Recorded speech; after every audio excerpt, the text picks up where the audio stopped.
Halo Nurnia, kali ini teman kita Nurnia akan menyampaikan hasil pembahasannya tentang bahasa. Jadi sekali lagi tentang bahasa, proposal penelitian dan proposal kegiatan. Seperti apa yang dilakukan oleh Nurnia, kita simak berikut ini. Tolong tidak ada yang ketinggalan dengan materi yang akan disampaikan oleh Nurnia. Ayo disilakan, Seng. Merdeka, salam literasi. Sebelumnya, terima kasih atas kesempatan yang diberikan. Perkenalkan, nama saya Nurnia Hamid dari Prodi Matematika. Hari ini saya akan memaparkan hasil kerja saya, yaitu mengenai tentang modul 5, bahasa proposal penelitian dan proposal kegiatan. Pengantar. Proposal pada dasarnya merupakan sebuah usulan, rencana, atau tawaran. Proposal penelitian atau proposal kegiatan dinyatakan layak apabila dirancang dengan baik dan mengikuti kelaziman yang telah disepakati dalam tradisi akademik di Indonesia. Oleh karena itu, baik proposal penelitian maupun proposal kegiatan haruslah didesain dengan benar berdasarkan kerangka pemikiran yang dirujuk, mulai dari penetapan permasalahan sampai dengan metode dan teknik pelaksanaannya. Kemudian formulasi bahasa. Bahasa proposal banyak diwarnai oleh penggunaan modalitas akan. Kata yang setara dengan akan adalah ingin, tetapi kedua kata itu mengandung perbedaan. Kata akan berorientasi kepada hal yang ingin dituturkan, sedangkan kata ingin berorientasi kepada diri penutur. Perbedaan orientasi ini mengisyaratkan bahwa akan terkesan lebih objektif, sedangkan ingin terkesan lebih subjektif. Namun demikian, kedua kata itu sama dalam hal waktu yang diacu, yaitu waktu yang akan datang dan keanakan, atau sebagai kontras dari kekinian. Kemudian teks proposal. Hal penting yang hendaknya diperhatikan dalam mendesain proposal sebagai genre makro, yakni bahwa seluruh isi dan gagasan dalam proposal seharusnya disampaikan dengan bahasa Indonesia yang baku. Selain itu, proposal hendaknya disusun dengan struktur teks yang tepat, yang tahapan-tahapan di dalamnya direalisasikan dengan genre mikro yang tepat pula. Baik proposal penelitian maupun proposal kegiatan disusun menurut struktur teks tertentu. Kemudian teks proposal penelitian. Secara umum, proposal penelitian memuat unsur-unsur terdiri atas 1. Latar belakang dilakukannya penelitian. Yang kedua, rumusan masalah dan penelitian. Yang ketiga, manfaat atau pentingnya penelitian. Yang keempat, tinjauan teoritis yang menguraikan acuan teori utama atau grand teori dan elaborasinya serta keterkaitannya dengan berbagai hasil penelitian terdahulu. Yang kelima, kerangka berpikir atau bingkai acuan. Yang keenam, asumsi atau hipotesis. Yang ketujuh, sumber data atau subjek penelitian. Yang kedelapan, instrumen pengumpulan data yang akan digunakan. Yang kesembilan, metode atau prosedur penelitian. Yang ke-10, teknik analisis data yang akan dilakukan. Dan yang ke-11, daftar pustaka sementara. Dari struktur teks proposal di atas, dari tahapan-tahapan struktur teks proposal di atas dapat disingkat menjadi 4 struktur, yaitu 1 pendahuluan, 2 landasan teori, 3 tinjauan pustaka, dan 4 metodologi penelitian. Kemudian pendahuluan. Pendahuluan terdiri dari 5, yaitu yang pertama, latar belakang penelitian, yang kedua, rumusan masalah penelitian, yang ketiga, tujuan penelitian, yang keempat, ruang lingkup penelitian, dan yang kelima, hipotesis. Selanjutnya, landasan teori dan tinjauan pustaka. Landasan teori berfungsi untuk menyajikan ulasan teoritis dengan memformulasikan sintesis teori yang akan digunakan sebagai dasar pemecahan masalah yang diteliti. Di pihak lain, tinjauan pustaka berfungsi untuk menyajikan ulasan penelitian-penelitian yang telah dilakukan sebelumnya yang kemudian dibandingkan dengan penelitian yang akan dilakukan ini. Kemudian selanjutnya, metode penelitian. Tahapan metodologi penelitian menyajikan pendekatan, metode, dan teknik penelitian yang akan diterapkan, termasuk langkah-langkah yang akan ditempuh. Genre mikro yang digunakan pada tahapan metodologi penelitian adalah deskripsi, laporan, dan prosedur. Kemudian selanjutnya yaitu daftar pustaka. Prinsip yang paling mendasar pada penulisan daftar pustaka bahwa semua karya yang dimasukkan ke dalam daftar harus disusun secara alfabetis berdasarkan nama belakang penulis karya tersebut. Hal ini berlaku baik penulis asing maupun penulis Indonesia. Nah, berikut ini salah satu model penulisan daftar pustaka. Mungkin teman-teman bisa melihatnya di chat. Kemudian, cara penulisan daftar pustaka di atas bukanlah satu-satunya cara penulisan yang lazim digunakan. Masih terdapat cara-cara lain. Pada umumnya, jurnal tertentu atau lembaga-lembaga tertentu menetapkan sebuah cara sebagai gaya selengkong. Cara penulisan daftar pustaka yang kedua bisa teman-teman lihat pada session. Kemudian, yang ini merupakan struktur teks hubungan genre pada teks proposal penelitian. Mungkin ini bisa saya skip. Selanjutnya, teks proposal kegiatan.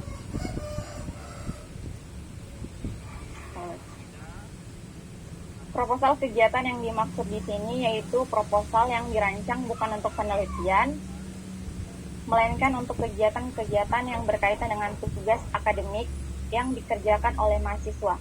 Kegiatan ini meliputi seminar, kongres, lokakarya, pelatihan, pengabdian, magang, dan sebagainya. Struktur proposal kegiatan, yaitu yang pertama ada pendahuluan, yang kedua tata laksana kegiatan, yang ketiga ada penutupan. Yang pertama pendahuluan. Tahapan pendahuluan berisi uraian tentang latar belakang kegiatan yang akan dilaksanakan. Pentingnya kegiatan itu dilaksanakan yaitu tujuan, manfaat, dan strategi yang akan digunakan untuk melaksanakan kegiatan tersebut. Kemudian tata laksana kegiatan. Tahapan tata laksana kegiatan adalah tahapan yang menyajikan strategi yang akan dilakukan dalam melaksanakan kegiatan, termasuk langkah-langkah yang akan ditempuh. Pada tahapan ini mencakup pelaksana tujuan, waktu dan tempat, serta strategi pelaksana. Pelaksana waktu dan tempat kegiatan sudah cukup jelas. Kemudian yang terakhir penutup. Tahapan penutup ini digunakan untuk menyampaikan harapan agar setelah diusulkan proposal kegiatan itu diterima dan menghasilkan sesuatu seperti yang direncanakan, atau genre mikro yang digunakan yaitu deskriptif. Nah, yang ini merupakan struktur teks dan hubungan genre pada proposal kegiatan. Di sini saya mengambil salah satu contoh proposal penelitian yang berjudul tentang pembelajaran matematika berbasis masalah untuk menumbuh kembangkan kemampuan penalaran adaptif dan kompetensi strategis siswa SLTP. Di sini saya hanya akan membacakan secara singkat, mungkin teman-teman bisa melihatnya di chat. Yang pertama, judul usulan penelitian yaitu pembelajaran matematika berbasis masalah untuk menumbuh kembangkan kemampuan penalaran adaptif dan kompetensi strategis siswa SLTP. Abstrak. Studi ini merupakan penelitian kolaborasi yang dilakukan oleh mahasiswa dalam mengembangkan komponen-komponen pembelajaran matematika yang dapat menumbuh kembangkan kemampuan penalaran adaptif dan kemampuan strategi siswa SLTP. Mohon maaf, saya tidak bisa membaca.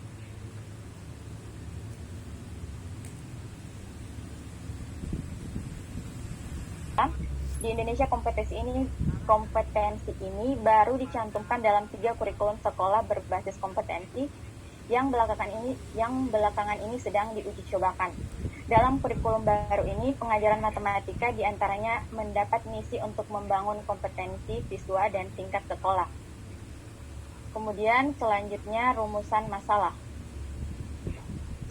Masalah utama dalam penelitian ini adalah bagaimanakah bentuk bahan ajar matematika serta proses pembelajarannya yang secara optimal dapat menumbuh kembangkan kemampuan penalaran adaptif dan kompetensi strategi siswa SLTP. Pokok permasalahan tersebut dijabarkan menjadi beberapa pertanyaan penelitian berikut ini. Yang satu, potensi dan peluang apakah yang dimiliki sekolah yang dapat dikembangkan untuk meningkatkan kemampuan siswa dalam penalaran adaptif dan kompetensi strategi. Yang kedua, bagaimana bentuk bahan ajar matematika yang dapat menumbuh kembangkan kemampuan siswa dalam penalaran adaptif dan kompetensi strategik, dan seterusnya. Teman-teman bisa lihat di dosen. Kemudian yang tujuan penelitian. Dalam penelitian ini akan dikembangkan desain pembelajaran matematika yang dapat dimanfaatkan untuk menumbuh kembangkan kemampuan penalaran adaptif dan kompetensi strategik siswa SLTP. Dengan demikian, tujuan dari penelitian ini adalah untuk mengembangkan komponen-komponen pembelajaran yang secara optimal dapat menumbuh kembangkan kemampuan penalaran dan kompetensi strategi siswa. Kemudian, kerangka teoretik penelitian.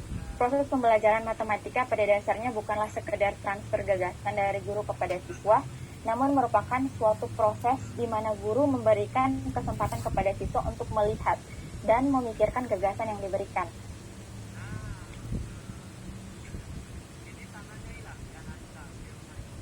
Kemudian ini lanjutan, saya skip untuk mempersingkat waktu.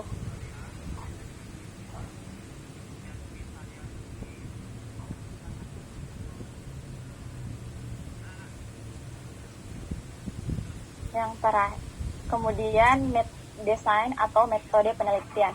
Studi ini merupakan kegiatan pengembangan yang dilakukan secara kolaborasi antara guru, mahasiswa, dan dosen. Guru, mahasiswa, dan dosen merupakan tim peneliti yang solid yang akan duduk bersama untuk merancang desain bahan ajar secara konseptual, berdasarkan pengalaman dan kondisi yang ada. Dalam metode penelitian yaitu ada 1, subjek penelitian dan data penelitian. Penelitian ini akan dilaksanakan di beberapa sekolah di sekitar Kota Bandung dengan subjek utama adalah siswa SLTP. Yang kedua adalah kegiatan penelitian mahasiswa dan pembimbingan.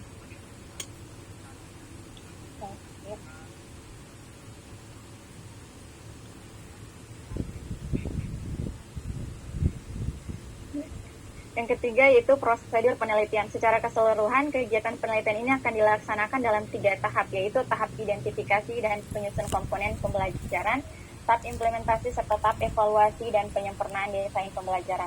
Ketiga tahapan tersebut merupakan bagian yang tak terpisahkan dari suatu siklus pengembangan.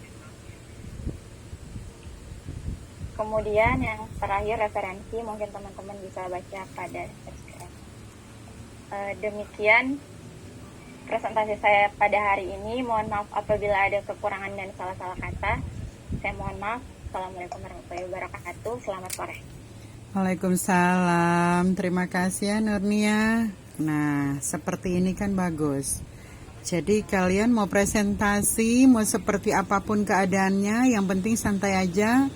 Dan dengan sendirinya kalian secara tidak langsung sudah melatih diri untuk berbicara. Barangkali ada di antara kalian yang sudah terbiasa stay tune langsung, atau mungkin ada yang di antara kalian yang bekerja di broadcast begitu, ya no problem. Tetapi karena kalian masih ada di bangku kuliah, nah luar biasa sekali kalau kalian misalnya belajar seperti ini. Jadi kita dalam kondisi pembelajaran online yang benar-benar kontekstual. Jadi sekali lagi kalian tetap semangat ya. Baik Nurnia, sekali lagi terima kasih sayang ya.